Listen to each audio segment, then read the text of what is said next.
ছাত্ৰীসকল আমি যোৱা ক্লাছত প্ৰত্যয়ৰ শ্ৰেণীবিভাগ সম্পৰ্কে আলোচনা কৰিছিলোঁ। তোমালোকৰ নিশ্চয় মনত আছে যে প্ৰত্যয়ক দুটা ভাগত ভাগ কৰা হৈছে, পূৰ্ব প্ৰত্যয় আৰু পৰ প্ৰত্যয়। পূৰ্ব প্ৰত্যয় কি আছিল? যে প্ৰকৃতি বা মূলৰ আগত যিবিলাক প্ৰত্যয় যোগ হয় সেইবিলাক হৈছে পূৰ্ব প্ৰত্যয়, আৰু পৰ প্ৰত্যয় হৈছে প্ৰকৃতি বা মূলৰ পিছত যিবিলাক প্ৰত্যয় যোগ হয় সেইবিলাক হৈছে পৰ প্ৰত্যয়। এতিয়া পৰ প্ৰত্যয়ক আমি আকৌ দুটা ভাগত ভাগ কৰিব পাৰোঁ। এটা হৈছে কৃত প্ৰত্যয়, এটা হৈছে তদ্ধিত প্ৰত্যয়। আজি আমি কৃত প্ৰত্যয় আৰু তদ্ধিত প্ৰত্যয়ৰ বিষয়ে আমি আলোচনা কৰিম। চাবা যে কৃত প্ৰত্যয় কোনবিলাক? যে ধাতুৰ পিছত যিবিলাক প্ৰত্যয় যোগ হয় সেইবিলাকেই হৈছে কৃত প্ৰত্যয়। এতিয়া তোমালোকক মই আগতে ধাতু সম্পৰ্কে কৈছিলোঁ। ধাতু কি? যে ক্ৰিয়াৰ মূলেই হৈছে ধাতু। ক্ৰিয়া কি? যি পদে কোনো এটা কাম কৰা বা হোৱা বুজায় সেই পদে হৈছে ক্ৰিয়াপদ। মই ভাত খাওঁ, খাওঁটো ক্ৰিয়াপদ। ধাতু কি? খা। এই ধাতুবিলাকৰ পিছত যেতিয়া প্ৰত্যয় যোগ হয় তাক আমি কি বুলি ক'ম? কৃত প্ৰত্যয় বুলি ক'ম। আমি কেইটামান উদাহৰণ চাওঁ। আমি উজনি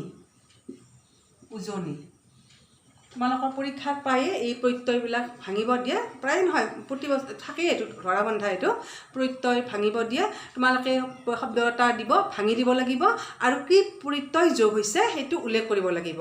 ইমান সহজ এই বস্তুখিনি, কিন্তু ল'ৰা ছোৱালীবিলাকে প্ৰায় ভুল কৰে। এতিয়া ভুল কৰাৰ কাৰণবিলাক আমি আজি আলোচনা কৰিম যে কি কাৰণত ভুল কৰে। ইমান সহজ বস্তু।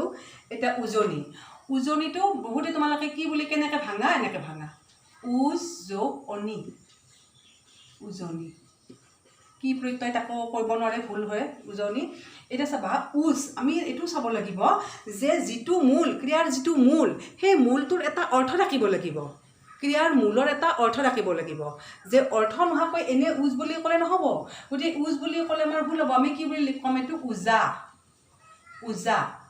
আমি গ্ৰেটাৰ দেন এনেকৈ চিনটো দি আমি উজ বুলি লিখিব পাৰোঁ। এতিয়া উজা, উজ যোগ অনি, উজনি। উজাটো হৈছে আমাৰ কি? ধাতু। এইটো ধাতুৰ পিছত এই অনিটো যোগ হৈছে, গতিকে অনি আমাৰ কি প্ৰত্যয় হ'ব? কৃত প্ৰত্যয়। অনি আমি ব্ৰেকেটত আমি কি বুলি লিখিম? কৃত প্ৰত্যয়। আমি কৃত প্ৰত্যয় বুলি লিখিম উজনি। পাইছানে বুজি? যে ধাতু তোমালোকে আগতে শব্দটো চাবা যে এইটো কি শব্দটো, তাৰ অৰ্থটো উলিয়াই ল'বা। তাৰপিছত আমি আকৌ এটা শব্দ চাম, মগনিয়াৰ।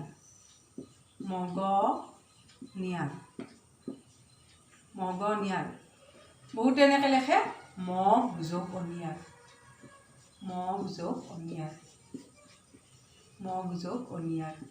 মগ মানে কি? তাৰ আকৌ অৰ্থই নোলাল। মগ মানে কি? মগনা মানে কি? যিয়ে মাগি ফুৰে তেওঁ কি বুলি কোৱা হয়? মগনা বুলি কোৱা হয়। যিয়ে মাগি ফুৰে। গতিকে মগ নহ'ব, এইটো কি হ'ব? মাগ দি তোমালোকে এনেকৈ গ্ৰেটাৰ দেন চিনটো দি মগ বুলি দিব পাৰা, বা মাগ যোগ অনিয়াৰ দিলেও একো ভুল নহয়। মাগ যোগ অনিয়াৰ, মগনিয়াৰ। ধাতুৰ পিছত যিহেতু অনিয়াৰটো যোগ হৈছে, এইটো আমাৰ কি প্ৰত্যয় হ'ব? এইটো কৃত প্ৰত্যয়। এইটো কি হ'ব? কৃত প্ৰত্যয়। আকৌ আমি চাম সোৱন। আৰু ন, তোমালোকে বহুতে এনেকৈ লিখা পৰীক্ষাত, যোগ ওৱন লিখা। ওৱন নামৰ কোনো প্ৰত্যয়ে নাই। প্ৰত্যয় কি আছে? অন। প্ৰত্যয়টো হৈছে অন। প্ৰত্যয়কেইটা তোমালোকে কিতাপত দিয়া আছে, কি কি প্ৰত্যয় আছে এইবিলাক চাই ল'বা। গতিকে অন, যোগ অন, এইটো হৈছে কি? সোৱন। তাৰপিছত আমি চাম জিৰণীয়া।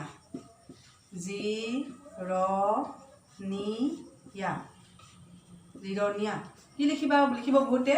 জিৰ যোগ অনিয়া। জিৰৰটো কোনো অৰ্থ নাই। জিৰ মানে কি? জিৰা।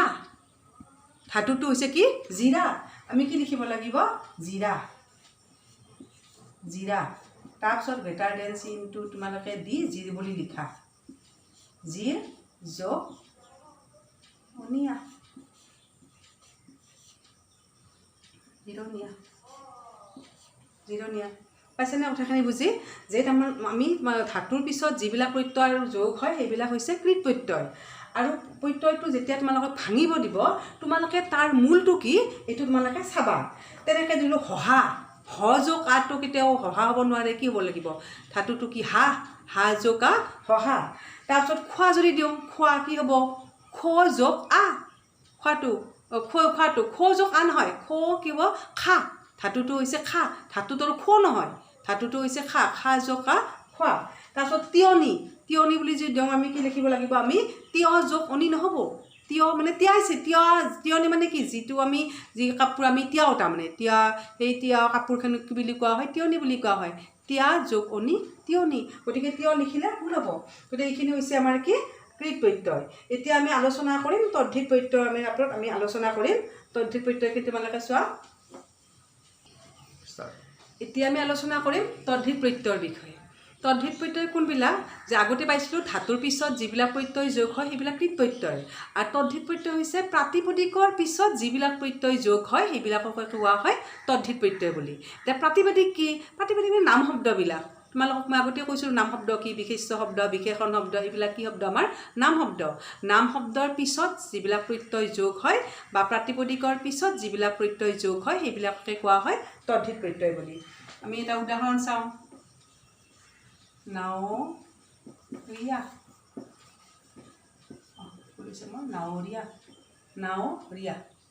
এইটো নাওৰিয়া আমি যদি ভাঙিব লাগে কি হ'ব নাও যোগ অৰিয়া নাওৰিয়াটো ওৱাব দিয়া এইটো ওৱাব যে নাও জকৰীয়া নাওটোতো আমাৰ ধাতু হ'ব নোৱাৰে নাওটোৰ কি শব্দ বিশেষ্য শব্দ নাওটো গতিকে নাওৰ লগত এই অৰিয়া যোগ হৈছে গতিকে এইটো কি প্ৰত্যয় তদ্ধিত প্ৰত্যয় ইয়াক চিন্তা কৰিব নালাগে এইটো কি প্ৰত্যয় হ'ব বেকেটত কি বুলি দিবা তদ্ধিত প্ৰত্যয়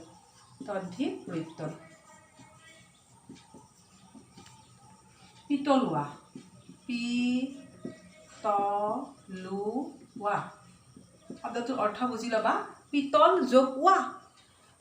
যোগ ৱা পিতলুৱা গতিকে এইটো আমাৰ কি পিতলটোৰ ধাতু নহয় নাম শব্দ গতিকে এইটো কি প্ৰত্যয় তদ্ধিত প্ৰত্যয় কেনেকৈ চাবা মই গুচৰীয়া যি গোচৰ তৰে এইটো গুচৰীয়া তোমালোকে গুচৰীয়া শব্দটোৰ অৰ্থটো বুজি ল'বা গুচৰীয়া মানে কি যি গোচৰ দিয়ে সেইটো গুচৰীয়া গতিকে আমাৰ কি হ'ব গোচৰ হ'ব যদিও ইয়াতে গু আছে আমি গু লিখিলে ভুল হ'ব মূল শব্দটো কি গোচৰ যোগ গোচৰীয়া কি প্ৰত্যয় এইটো তদ্ধিত প্ৰত্যয় গোচৰীয়া গয়া শব্দৰ অৰ্থ তোমালোকে জানা গয়া যে গাঁও থাকে গয়া গতিকে আমাৰ মূল শব্দটো আমাৰ কি গাঁও মূল শব্দটো আমাৰ হ'ব কি গাঁও যোগ ইয়া কিন্তু ক'ৰবাত আও পাবা দুটা শুদ্ধ হ'ব আও হ'ব ইয়াও হ'ব ক'ৰবাত আও আছে গাঁও যোগ ইয়া তাৰপিছত কিছুমানত আমাৰ চাবা যে কিছুমান আমাৰ খেলি মেলি লাগে মই তোমাক দুটা শব্দ দিছোঁ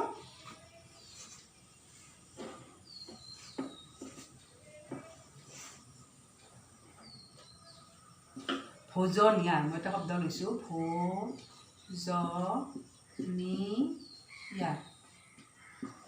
এই শব্দবিলাকত খেলি মেলি হয় ধৰা ভোজনীয়াৰ আমি চিধাই এনেকৈ কৰিম ভোজ যোগ অনিয়াৰ ভোজ যোগ অনিয়াৰ কিন্তু অৰ্থটো ভাবাচোন ইয়াতে ভোজনীয়াৰ মানে এইটো অৰ্থ বুজা নাই ভোজনীয়াৰ মানে যি ভোজনত পাকৈত তেওঁ ভোজনীয়াৰ গতিকে ইয়াৰে মূল শব্দ আমাৰ কোনটো হ'ব ভোজ হ'লে নহ'ব ভোজ হ'লে আমাৰ খানাকে আমি ভোজ বুলি কওঁ খানাৰ অৰ্থটো বুজোৱা নাই ইয়াতে ভোজনৰ কথাই কৈছে গতিকে ভোজন যোগ ইয়াৰ হ'ব ভোজনীয়াৰ ভোজ যোগ অনিয়াৰ বুলি লিখিলে ভুল হ'ব এই ইয়াৰ প্ৰত্যয়টো এনেকুৱা অৰ্থত হয় ধৰক অভ্যস্ত পাকৈত তেনেকুৱা শব্দবিলাকত তাৰমানে কি হয় এই ইয়াৰ প্ৰত্যয়টো যোগ হয় তেনেকৈ আমি এটা কওঁ মুচিয়াৰ কি হ'ব মুচি যোগ ইয়াৰ গতিকে এইবিলাক তাৰমানে অভ্যস্ত বা পাকৈত এনেকুৱা অৰ্থত তাৰমানে অভ্যাস এনেকুৱা অৰ্থত তাৰমানে ইয়াৰ প্ৰত্যয়টো যোগ হয় তেনেকৈ এটা শব্দ ক'ম ভগনীয়াৰ মই এনেকুৱা ভাৱ হয় ভাগ যোগ অনিয়াৰ লিখিম ভাগ যোগ অনিয়াৰ ভগনীয়া নহয় মূল শব্দটো হৈছে ভগন যোগ ইয়াৰ কি হৈছে ভগনীয়াৰ ভাগ যোগ অনিয়াৰ নহয় ভগন যোগ ইয়াৰ আমি মূল শব্দটোৰ অৰ্থটো আমি বুজি ল'ব লাগিব বুজি লৈহে আমি তাৰ মূলটো আমি উলিয়াব লাগিব গতিকে এইবিলাকতো ধাতুৰ লগত যোগ হোৱা নাই কাৰ লগত যোগ হৈছে নাম শব্দৰ লগত যোগ হৈছে এইবিলাক কি তদ্ধিত প্ৰত্যয় তেনেকৈ কিছুমান শব্দ চাবা ঘৰচীয়া ইমান সহজ ভাৱেই নহয় ধৰক জটিল বুলিয়ে ভাবা হয় ঘৰ যোগ চিয়া সুন্দৰ ঘৰচীয়া কটালি নহয়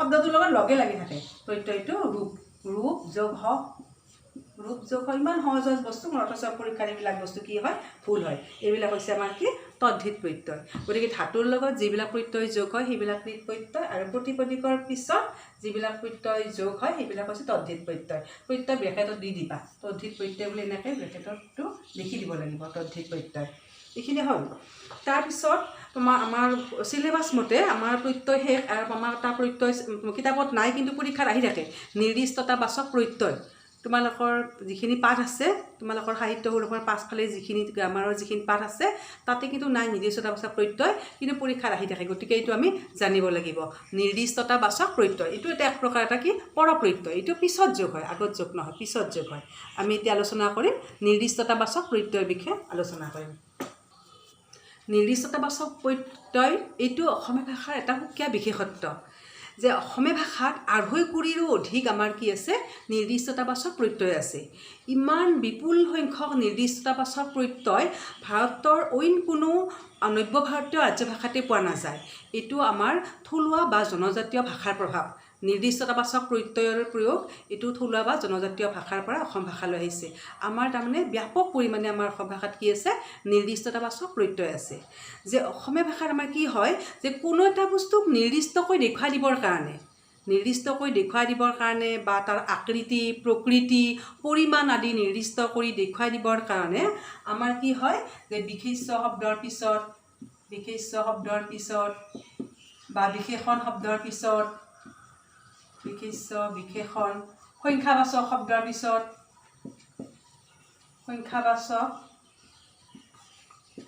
পিছত বা আন কেইবোৰ শব্দৰ পিছত আমাৰ কিছুমান প্ৰত্যয় যোগ হয় আৰু এই প্ৰত্যয়বিলাকে বস্তু এটাৰ আকৃতি প্ৰকৃতি তাৰ পৰিমাণ এইবিলাক কি কৰি দিয়ে নিৰ্দিষ্ট কৰি দেখুৱাই দিয়ে আৰু এইবিলাককে কি বুলি কোৱা হয় নিৰ্দিষ্টতাবাচক প্ৰত্যয় বুলি কোৱা হয় কোন শব্দৰ পিছত যোগ হয় বিশেষ্য বিশেষণ সংখ্যাবাচক শব্দ আদিৰ পিছত এইবিলাক যোগ হয় এতিয়া বিশেষ্য শব্দৰ পিছত যোগ হ'ব দিছোঁ যেনে ল'ৰাটো আমাৰ কোনবিলাক ল'ৰাটো বৰ ভাল ল'ৰাটোক মই নিৰ্দিষ্ট কৰি মই দেখুৱাই দিছোঁ ছোৱালীজনী আমাৰ ঘৰলৈ আহিছে ছোৱালীৰ লগত কি হৈছে জনী যোগ হৈছে ল'ৰাৰ লগত তো হৈছে আৰু এইবিলাক তাৰমানে কি যে এইবিলাক তাৰ ধৰা বন্ধা ল'ৰাটোৰ লগত তো হ'ব ছোৱালীজনীৰ লগত জনী হ'ব কলমৰ লগত তো হ'ব কিতাপখনৰ লগত খন হ'ব কিতাপটোৰ লগত কিয় তো হয় তাৰ কোনো নিৰ্দিষ্ট নিয়ম নাই হাতৰ লগত খন হ'ব তাৰমানে হাতী হ'লে তো হ'ব গতিকে এইটো তাৰমানে এই প্ৰত্যয়বিলাক যে কোনোবা এটা শব্দৰ হাতীৰ লগত আমাৰ তো হ'বই হাতীৰ লগত আমি খন দিব নোৱাৰোঁ কিতাপৰ লগত আমি তো দিব নোৱাৰোঁ কিতাপৰ লগত সদায় কি হ'ব খন হ'ব যে এই এটা নিৰ্দিষ্ট প্ৰত্যয়বিলাক কিছুমান শব্দৰ পিছত ইয়াতে যোগ হ'ব ইয়াত ধৰা বান্ধা ইয়াতে কিয় যোগ হয় তাৰ কোনো কাৰণ আমি ব্যাখ্যা কৰিব নোৱাৰোঁ যে অসম ভাষাবিলাক ব্যাপক পৰিমাণে আছে তোমালোকে এই নিৰ্দিষ্টতাবাচক প্ৰত্যয় তোমালোকে এইবিলাক দিবা বহুত আছে আমাৰ কি আমি তোমালোকে জন দিয়া জন জনী খন দিয়া খন তো কোচা চুলি কোচা আখি কল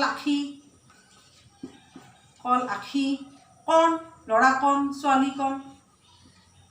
কণ এনেকৈ আমাৰ অসম ভাষাত বিপুল সংখ্যক আমাৰ কি আছে নিৰ্দিষ্টতাবাচক প্ৰত্যয় আছে তোমালোকে 10টামান দি দিলে হৈ যাব এনেকৈ তোমালোকে 10টামান দি দিবা এইটো হৈছে কি নিৰ্দিষ্টতাবাচক প্ৰত্যয় আৰু আমাৰ লাষ্ট আমাৰ ব্যাকৰণৰ চেপ্টাৰত আমাৰ লাষ্ট আমাৰ কি আছে আমাৰ জতুৱা ঠাঁচ আছে জতুৱা ঠাঁচ আমাৰ তোমাৰ লাষ্ট আমাৰ ব্যাকৰণৰ পাৰ্টত জতুৱা ঠাঁচ এবিধ ভাষাৰ অলংকাৰ এটা ভাষাৰ এটা সুকীয়া প্ৰকাশভংগী প্ৰত্যেক ভাষাৰে কিছুমান সুকীয়া প্ৰকাশভংগী থাকে তাক আমি কি বুলি কওঁ জতুৱা ঠাঁচ বুলি কওঁ প্ৰত্যেক ভাষাৰে বেলেগ আমাৰ জতুৱা ঠাঁচ আমাৰ 2 প্ৰকাৰৰ আছে আমাৰ কিছুমান আছে যে পোনপটীয়া তাৰ যিটো অৰ্থ সেইটো অৰ্থই প্ৰকাশ পায় বেলেগ আৰু অৰ্থ প্ৰকাশ নাপায় আৰু কিছুমানে কি কৰে তাৰ আবিধানিক অৰ্থটো চেৰাই এটা অন্য এটা অৰ্থ প্ৰকাশ কৰে যে জতুৱা ঠাঁচ আমাৰ 2 প্ৰকাৰৰ আছে চাবা মই তোমালোকক যদি কওঁ যে জতুৱা ঠাঁচ কেনেকুৱা যে গছ বগা গছৰ লগত কি হ'ব বগা হ'ব গছ বগা তেনেকৈ ঘৰৰ লগত কি হ'ব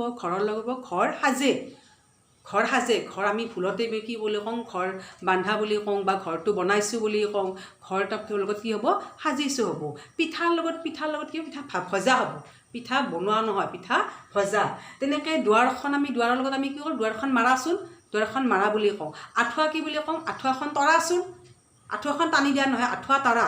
তেনেকৈ আমি যদি কওঁ লগ কৰ, আমি যে আজিকালি কওঁ যে মই লগ কৰিলোঁ নহয়, লগ ধৰিলোঁ। গতিকে লগৰ লগত কি হ'ব, ধৰে হ'ব। এইবিলাকক কি বুলি কোৱা হয়, জতুৱা খণ্ডবাক্য বুলি কোৱা হয়।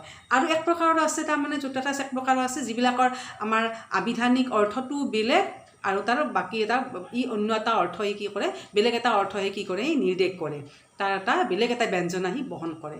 ধৰা কপাল ফুলা বুলি কোৱাৰ লগে লগে কপালখন ফুলা নুবুজায়, কি বুজাইছে, সৌভাগ্য উপস্থিত হোৱাটো বুজাইছে। হাত দীঘল বুলি কোৱাৰ লগে লগে হাতখন দীঘল নুবুজায়, কি বুজায়, ক্ষমতাশালী লোকৰ কথা বুজায়। কাণ সৰালি মাৰ মানে কোনোবাই কিবা এটা কথা কৈ আছে, মনে মনে শুনি আছোঁ, এইটো কি বুলি কয়, কাণ সৰালি মাৰ। গাই বাইছা মানে চেষ্টা কৰিছা, তাৰ আবিধানিক অৰ্থটো বেলেগ, আমি এটা অন্য এটা অৰ্থ বুজিলোঁ। আৰু এইবিলাকো ইমান সহজ, কিন্তু আমাৰ কি হয়, এইবিলাক লিখোঁতে তোমালোকে কিছুমান ভুল কৰা। চাবাচোন, মই আলোচনা কৰিম।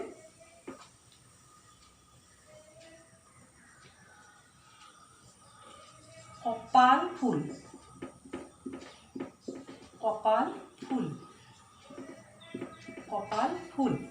এই শব্দটো আমি এইটো লৈছোঁ, আমি জতুৱা ঠাঁচটো লৈছোঁ, কপাল ফুল। এইটো হৈছে আমাৰ ধাতু, কপাল ফুল মানে এইটোক আমি ক্ৰিয়া কৰিব লাগিব। কপাল ফুল বুলি আমাক দিছে, আমি ইয়াক ক্ৰিয়ালৈ ৰূপান্তৰিত কৰিব লাগিব। আৰু এই বাক্যবিলাক লিখোঁতে তোমালোকে চিধা বাক্য নিলিখিবা। হাত দীঘল, ৰাম এজন হাত দীঘল ল'ৰা, যদু এজন হাত দীঘল ল'ৰা, তেনেকুৱা বাক্য নিলিখিবা। আমি ধুনীয়া এটা বাক্য কৰাচোন, যে লটাৰীত তাৰমানে প্ৰথম পুৰস্কাৰ পাই মানুহজনৰ কপাল ফুল আছিল। আমাৰ কি হ'ব, কপাল ফুলিল, কিনা হৈ গ'ল এইটো, মানুহজনৰ কপাল ফুলিল। বহুতে যেনেকৈ আছে কপাল ফুল হ'ল এনেকৈ লিখে। পৰীক্ষাত আমি প্ৰায় দেখোঁ যেনেকৈ কপাল ফুল হ'ল, তাৰ খবৰটো পাই তাৰ কপাল ফুল হ'ল। কপাল এইটো আমাৰ ধাতু হৈ আছিল, তোমাৰ কি কৰি দিলোঁ, আমি ক্লিয়াৰ কৰি দিলোঁ। গাই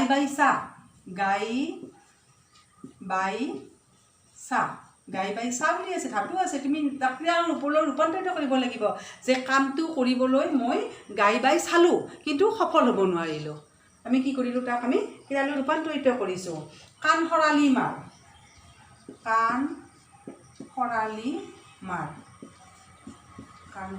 মাৰ এনেকৈ দিব পৰীক্ষাত, কাণ সৰালি মাৰ বুলি দিব। তুমি কৰিব লাগিব যে ছোৱালীজনীয়ে তাইৰ বিয়াৰ কথা, বাপেক মাকে বিয়াৰ কথা আলোচনা কৰোঁতে ছোৱালীজনীয়ে কাণ সৰালি মাৰি শুনি আছিল, মাৰি শুনি আছিল। আমি কি কৰিলোঁ, আমি এইটো তাৰমানে আমি ধাতুটোক আমি তাক তাৰমানে আমি কি কৰিলোঁ, ক্ৰিয়ালৈ আমি কি কৰিলোঁ, ৰূপান্তৰিত কৰিলোঁ। যে এনেকৈ এই যিবিলাক তোমালোকৰ পৰীক্ষাত দিয়ে, এইবিলাক তোমালোকৰ ধাতু হিচাপে থাকিব, তাক তোমালোকে ক্ৰিয়ালৈ ৰূপান্তৰিত কৰি দিব লাগিব। আমাৰ তোমালোকৰ পাঠ্যপুথিত যথেষ্ট আছে, দিয়া আছে, সেইখিনি চাবা। আৰু ৰচনা বিচিত্ৰাটো বহুখিনি দিয়া আছে, তোমালোকে যিবিলাক দৰকাৰী সেইখিনি তোমালোকে উলিয়াই ল'বা। আৰু তাৰপিছত আমাৰ গ্ৰামাৰৰ আৰু বিশেষ আমাৰ শিকাব লগা নাই, গ্ৰামাৰখিনি মোটামুটি শেষ হ'ল। তোমালোকে প্ৰশ্নবিলাক তোমালোকৰ উত্তৰ কৰাৰ চেষ্টা কৰিবা। কিতাপখনৰ পাছফালে তোমালোকৰ প্ৰশ্ন দি দিছে, সেইবিলাকৰ তোমালোকে উত্তৰ কৰিবা। আৰু ইয়াৰ পিছত আমি এটা সাহিত্যৰ এটা পাঠ এটা ল'ম, মোৰ মাতৃমুখ দৰ্শন, লক্ষ্মীনাথ বেজবৰুৱাৰ। এইটো পাঠ আমি পঢ়িম। তোমালোকে যদি কিবা বুজিব লগা কথা আছে, ব্যক্তিগতভাৱে মোৰ হোৱাটছএপ নাম্বাৰত তোমালোকে ফোন কৰি মেছেজ কৰি দিবা, মই উত্তৰ দিবৰ কাৰণে যত্ন কৰিম। ধন্যবাদ।